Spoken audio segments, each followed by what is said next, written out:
Kick-off is just over 3 hours away against Charlton Athletic here at St James Park in Sky Bet League One, and it's time for another catch-up with Chaz, the groundsman. Chaz, how are we this morning? Okay, but by the time this goes out, it's probably going to be nearer 2 hours. Depends how long. I reckon. Depends how long it takes Scott to put it together, doesn't it? Okay, all right. I know he's pulled you up for it before. I was just saying, that's all.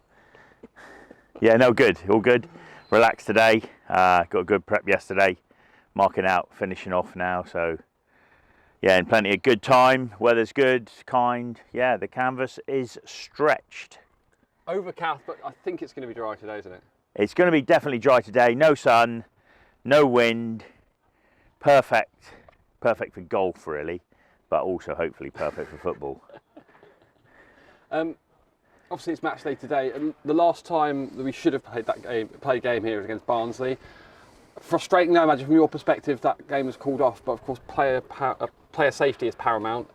Just touching on that evening slightly, and what we've perhaps learned from that, and what you feel could have been done better, and what we've learnt from, and things like that. Yeah, that one hurt a bit, really. I was probably, if I'm honest, naively optimistic. The league want us to get games on pretty much wherever humanly possible, and it wasn't humanly possible, but we were just on that fine line between, you know, what's reasonable and what's not reasonable.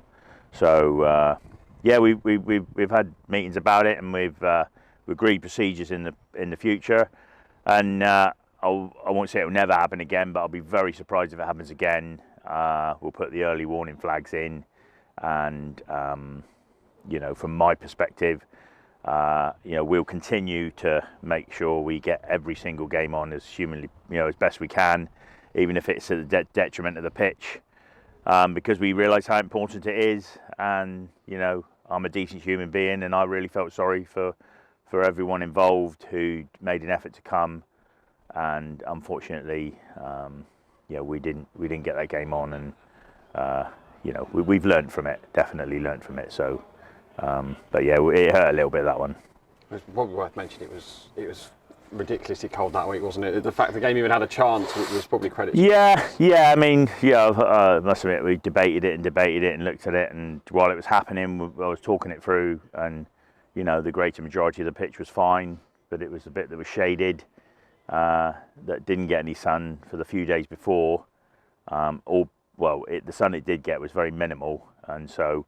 Day before we got a cut on it, and we were optimistic, but unfortunately temperatures dropped overnight to a greater degree, and even as we were preparing the pitch, there was still frost on the other side. But by that time the referee was, you know, probably in somewhere like Taunton or something like that, I don't know, so it was too late to make that call. But we've learned from it, and we've as a club, you know, we've stood up and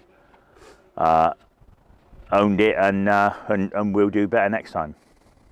Let's move on to today's events. So I can see you interrupted you putting on the lines there. What else is left from your perspective to do? Oh, we've pretty much done it. Everything's done. Just the lines going on. The boys are just in fact, they're just readjusting the covers because we didn't have a lot of enthusiasm once the game was cancelled to relay them where they need to be laid. So, you know, not surprisingly, so the boys just adjusting them.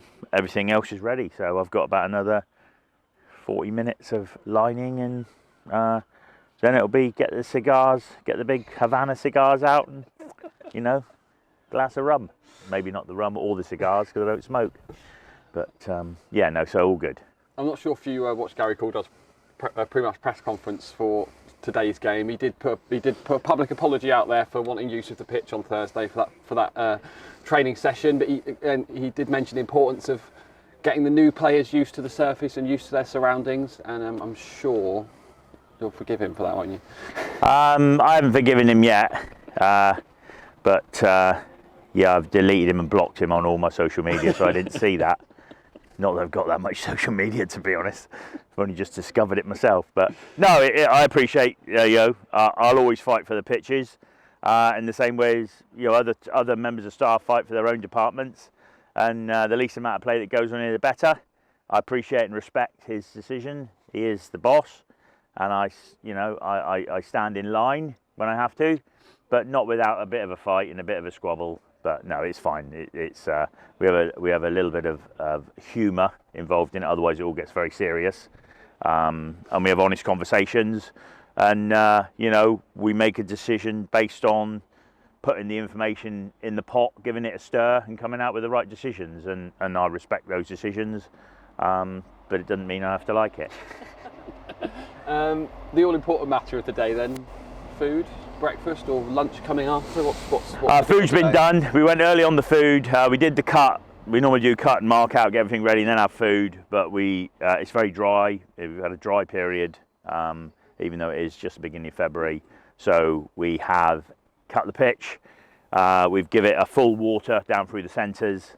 So it's had a fair bit of moisture on it. And then we had lunch. We had our BLT baguettes, tiger baguettes. Absolutely stunning, the tiger baguette. You can't beat a tiger loaf or a tiger baguette. It was really nice. Pat did the honours today, cooking. Congratulations to his son, Jack, who passed his driving test for the first time in the first go. So proud dad moment for Pat over there. So that was really good. So he did the honours with the cooking. He's got someone to pick him up now after when he's had a few beers after work. Yeah, no, he's got a ride home and he's on his bike. So I'm sure any father or young person growing up passes the driving test is pretty impressive. First time's even more impressive. Now the most impressive bit now is to drive steady for the next few years, get your insurance down. But anyway, less of my tips as being growing up in life. So food's good. We've had a nice bit of food. Got a few biscuits. My favourite's fig rolls in there. Don't tell Kay though, Kay Crawford, because she loves fig rolls and she'll be down nicking them all. But apart from that, sorry? Not if you've touched them. Not if I eat them all myself. You can never open a fig rolls and leave any in the packet. You have to eat the whole packet, even if you do it yourself. So hopefully nobody likes them and I can eat the whole packet.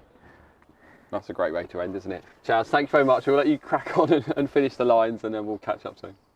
Thank you very much.